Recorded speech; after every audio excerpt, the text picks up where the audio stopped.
Assalamualaikum warahmatullahi wabarakatuh. Perkenalkan nama saya Belvan Nova Gunawan dari kelas T4505 dengan NIM 12012132774. Kali ini saya akan menjelaskan poin 5.2 yaitu collect requirements atau mengumpulkan persyaratan. Definisinya yaitu proses untuk menentukan, mendokumentasikan, dan mengelola kebutuhan pemangku kepentingan untuk memastikan proyek memenuhi tujuannya. Proses ini menjadi dasar penting dalam mendefinisikan ruang lingkup produk dan proyek. Input yang didapat yaitu diagram proyek, rencana manajemen proyek, dokumen bisnis, perjanjian, faktor lingkungan perusahaan, dan yang terakhir aset proses organisasi. Tools dan teknik yang terdapat yaitu pertama pendapat ahli, kemudian pengumpulan data, ketiga analisis data, selanjutnya pengambilan keputusan, representasi data, kemudian keterampilan interpersonal, yang ketujuh diagram konteks, dan yang kedelapan adalah prototype. Output yang didapat yaitu dokumentasi persyaratan, dan matriks pelacakan persyaratan. Nama saya Raffi Laviardi dengan NIM 12012103844. Oke, di sini saya akan menjelaskan subbab 5.21 yaitu collect recruitment di bagian input. Yang pertama itu ada piagam proyek. Piagam proyek merupakan dokumentasi deskripsi proyek tingkat tinggi dan persyaratan tingkat tinggi yang akan digunakan untuk mengembangkan persyaratan terperinci. Selain itu ada rencana manajemen proyek. Berikut merupakan komponen rencana manajemen proyek. Yang pertama itu ada rencana manajemen ruang lingkup. Rencana manajemen ruang lingkup berisi informasi tentang bagaimana ruang lingkup proyek akan didefinisikan dan dikembangkan. Selanjutnya itu ada rencana manajemen persyaratan. Rencana manajemen persyaratan memiliki informasi tentang bagaimana persyaratan proyek akan dikumpulkan, dianalisis, dan didokumentasikan. Yang terakhir itu ada rencana keterlibatan pemangku kepentingan. Rencana keterlibatan pemangku kepentingan digunakan untuk memahami persyaratan komunikasi pemangku kepentingan dan tingkat keterlibatan pemangku kepentingan untuk menilai dan beradaptasi dengan tingkat partisipasi pemangku kepentingan dalam kegiatan persyaratan. Selanjutnya itu ada dokumen proyek. Berikut merupakan contoh dokumen proyek. Yang pertama itu log asumsi. Log asumsi itu mengidentifikasi asumsi tentang produk, proyek, lingkungan, pemangku kepentingan, dan faktor lain yang dapat mempengaruhi persyaratan. Yang kedua itu ada daftar pelajaran yang dipelajari. Daftar pelajaran yang dipelajari digunakan untuk memberikan informasi tentang teknik pengumpulan persyaratan yang efektif, terutama untuk proyek yang menggunakan metodologi pengembangan produk berulang atau adaptif. Yang terakhir itu daftar pemangku kepentingan. Daftar pemangku kepentingan digunakan untuk mengidentifikasi pemangku kepentingan yang dapat memberikan informasi tentang persyaratan. Itu juga menangkap persyaratan dan harapan yang dimiliki para pemangku kepentingan untuk proyek tersebut. Yang terakhir yang akan saya bahas yaitu dokumen bisnis. Dokumen bisnis yang dapat mempengaruhi proses pengumpulan persyaratan adalah kasus bisnis yang dapat menjelaskan kriteria yang diperlukan, diinginkan, dan opsional untuk memenuhi kebutuhan bisnis. Selanjutnya saya akan menjelaskan poin 5.2.1.5 agreements atau perjanjian. Perjanjian dijelaskan dalam section 12.2.3.2 dan dapat mencakup persyaratan proyek maupun produk. Perjanjian ini menjadi dasar hukum dan kesepakatan yang mengatur kewajiban-kewajiban antar pihak terkait dalam proyek. Faktor lingkungan perusahaan atau enterprise environmental factors, faktor lingkungan perusahaan yang dapat mempengaruhi proses pengumpulan persyaratan meliputi, namun tidak terbatas pada yang pertama, budaya organisasi, yaitu berupa norma, nilai, dan aturan tidak tertulis yang mengarahkan perilaku dalam perusahaan. Kemudian infrastruktur, yaitu berupa fasilitas dan teknologi yang tersedia dalam perusahaan. Kemudian administrasi personalia atau kebijakan terkait pengelolaan sumber daya manusia dalam organisasi. Kemudian kondisi pasar, yaitu berupa situasi eksternal yang dapat mempengaruhi proyek seperti persaingan dan juga permintaan pasar. Kemudian aset proses organisasi atau organizational process assets, yaitu aset proses organisasi yang dapat mempengaruhi proses pengumpulan persyaratan, meliputi namun tidak terbatas pada pertama kebijakan dan juga prosedur, yaitu berupa aturan formal yang mengarahkan bagaimana proyek tersebut seharusnya dijalankan. kemudian informasi historis dan repositori pelajaran yang didapat atau lesson learned. Nah, ini berupa pengetahuan dari proyek-proyek sebelumnya yang dapat digunakan sebagai referensi untuk perbaikan.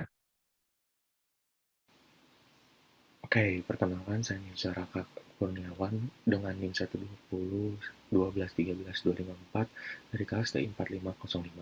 Saya saya akan menjelaskan pada bagian 5.2.2 yaitu Collect Requirements, Tools and Techniques. Pada bagian 5.2.2.1 Expert Judgment. Dijelaskan pada bagian 41.2.1 keahlian harus dipertimbangkan dari individu atau kelompok dengan pengetahuan atau pelatihan khusus dalam topik berikut, seperti analisis bisnis, pengumpulan persyaratan, analisis persyaratan, dokumentasi persyaratan, persyaratan proyek dalam proyek serupa sebelumnya, fasilitas, dan manajemen konflik. Lanjut ke bagian 5.2.2.2 yaitu data gathering. Teknik pengumpulan data yang dapat digunakan proses ini meliputi, tetapi tidak terbatas pada, misalkan seperti brainstorming. Dijelaskan pada bagian 41.2.2, brainstorming adalah teknik yang digunakan untuk menghasilkan dan mengumpulkan berbagai ide yang terkait dengan persyaratan proyek dan produk. Interview adalah pendekatan formal atau informal untuk memperoleh informasi dari pemangku kepentingan dengan berbicara langsung kepada mereka. Selanjutnya ada focus group, mempertemukan para pemangku kepentingan yang telah memenuhi syarat dan pakar subjek untuk mempelajari harapan dan sikap mereka tentang produk, layanan, atau hasil yang diusulkan.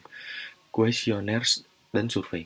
Kuesioner dan survei adalah serangkaian pertanyaan tulis yang dirancang untuk mengumpulkan informasi dalam sejumlah besar responden dengan cepat. Yang terakhir ada benchmarking, dijelaskan dalam bagian 8.1.2.2, pembagian melibatkan perbandingan produk, proses, dan praktik aktual atau yang direncanakan dengan organisasi yang sebanding untuk mengidentifikasi praktik terbaik, menghasilkan ide untuk perbaikan, dan menyediakan dasar untuk mengukur kinerja. Selanjutnya ada 5.2.2.3 yaitu data analis. Salah satu teknik analis data yang dapat digunakan adalah analisis dokumen. Teknik ini melibatkan pengkajian mendalam terhadap dokumen-dokumen yang relevan untuk memperoleh informasi yang dibutuhkan. Contoh dokumennya yang dapat dianalisis termasuk tetapi tidak terbatas pada perjanjian, rencana bisnis, dokumentasi proses bisnis atau antarmuka, repository atau run bisnis, alur proses saat ini, literatur pemasaran, log masalah atau isu, kebijakan dan prosedur, dokumentasi peraturan seperti undang-undang, kode, atau peraturan daerah, permintaan proposal, dan kasus penggunaan. Selanjutnya ada bagian 5.2.2.4 yaitu decision making. Teknik pengambilan keputusan ini yang dapat digunakan dalam proses kumpulan persyaratan meliputi tetapi tidak terbatas yaitu kayak pemungutan suara adalah teknik pengambilan keputusan kolektif dan proses penilaian yang memiliki beberapa alternatif dengan hasil yang diharapkan dalam bentuk tindakan di masa mendatang. Terus selanjutnya ada suara bulat, keputusan yang dicapai dengan persetujuan semua orang terhadap satu tindakan. Terus ada mayoritas, keputusan yang dicapai dengan dukungan yang diperoleh lebih dari 50% anggota kelompok. Memiliki ukuran dengan jumlah peserta yang ganjil dapat memastikan bahwa keputusan akan dicapai daripada menghasilkan seri. Pluralitas, keputusan yang dicapai dengan keputusan yang diambil oleh blok besar dalam suatu kelompok. Bahkan jika mayoritas tidak tercapai, metode ini umumnya digunakan ketika jumlah opsi yang diajukan lebih dari 2. Terus ada pengambilan keputusan autokratis. Dalam metode ini, satu orang bertanggung jawab untuk membuat keputusan bagi kelompok. Analisis keputusan multikriteria, sebuah teknik yang menggunakan matriks keputusan untuk menyediakan pendekatan analisis sistematis dan menetapkan kriteria seperti risiko, ketidakpastian, dan penilaian untuk mengevaluasi dan memberi peningkatan peringkat banyak ide.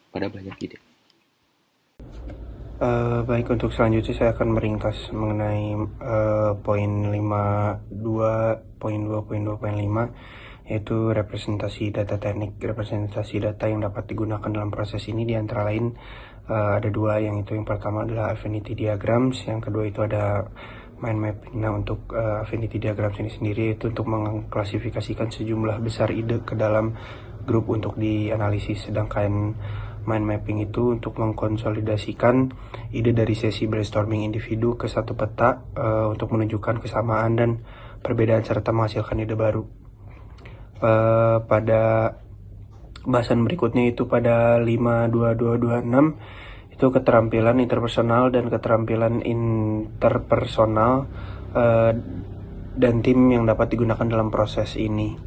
Contohnya itu ada apa aja? Contohnya itu ada nominal group teknik, ada observation atau conversation, terus ada facilitation. Nah, untuk nominal group teknik ini yaitu untuk meningkatkan brainstorming dengan proses pemungutan suara untuk memprioritaskan ide. Nah, ide ini itu bisa diajukan berupa pertanyaan, ide tulis, ide bahas, atau ide ini bisa diprioritaskan berdasarkan voting. Selanjutnya itu ada observation atau conversation, yaitu mengamati individu di lingkungan mereka untuk memahami bagaimana mereka bekerja dan menjalankan tugas.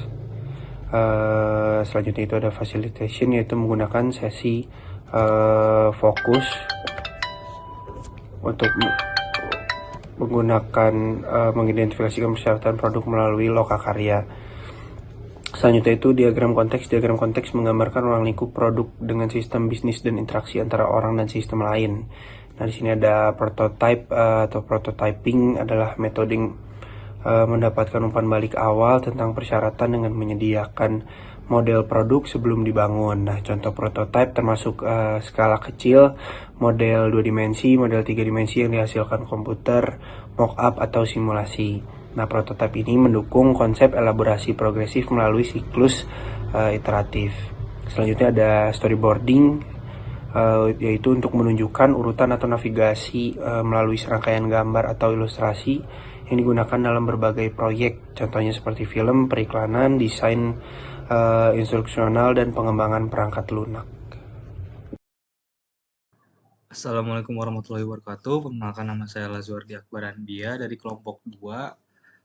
Dan kelompok 2 itu akan menjelaskan tentang di PMBOK 6 edition itu, di buku PMBOK ini akan menjelaskan tentang 5.2 dan bagian saya itu adalah 5.2.3 atau collect requirements sama dengan output.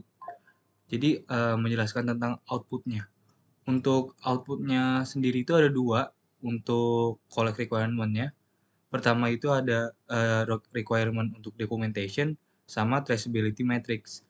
Untuk documentation itu sendiri sebenarnya tujuannya itu memberikan tentang pemahaman yang jelas tentang apa yang harus dicapai dalam suatu proyek ini, untuk tujuan dari proyek ini.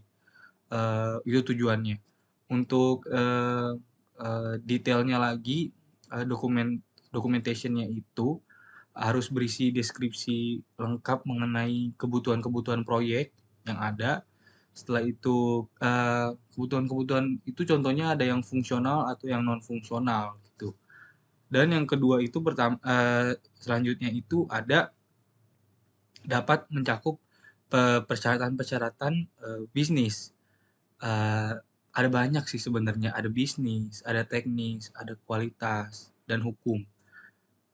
Itu sih, ada 4 itu sebenarnya dalam suatu documentation, suatu dokumen gitu dalam menangani proyek. Setelah itu ada stakeholder juga, ada tentang stakeholder yang ikut campur dan yang terlibat segala macam, itu juga harus dicantumin dalam dokumentasi itu. Itu untuk dokumentasi. Selanjutnya itu ada traceability matrix. Untuk matriksnya ini, untuk yang output ini, untuk mengetahui keterkaitan tentang persyaratan-persyaratan sama persyaratan-persyaratan proyek sebenarnya yang untuk memastikan bahwa persyaratan dari sebuah proyek itu dapat digunakan dengan baik, persyaratan-persyaratan tersebut dengan tujuan proyek yang berhasil, proyek yang baik, yang sesuai dengan standarnya. Setelah itu ada memfasilitasi manajemen, perubahan-perubahan dari manajemen dengan membantu dalam melihat dampak perubahan pada persyaratan terhadap cara deliverable-nya, dari delivery-nya, atau ruang lingkup proyek lah, bisa dibilang dalam ruang lingkup proyek. Setelah itu ada biasanya tuh matriksnya itu ada kolom-kolom yang mencatat ID persyaratan, deskripsi, setelah itu ada prioritas-prioritasnya, ada sumbernya, ada statusnya, dan ada keterkaitannya dengan proyek-proyek yang lain, komponen-komponen proyek yang lain. Untuk kedua output ini berperan sangat penting untuk suatu proyek untuk menjaga kebutuhan-kebutuhan stakeholder kepentingan tetap selaras dengan tujuan proyek, dengan ruang lingkup proyek, dengan output, dengan hasil yang sesuai. Jadi dua itu ada dokumen sama traceability matrix ini untuk menjaga aja sebenarnya, untuk menjaga kelengkapan-kelengkapan, persyaratan-persyaratan dan lain-lainnya untuk proyek ini berhasil. Terima kasih, itu penjelasan saya tentang 5.2.3. Kurang lebihnya mohon dimaafkan. Terima kasih. Wassalamualaikum warahmatullahi wabarakatuh.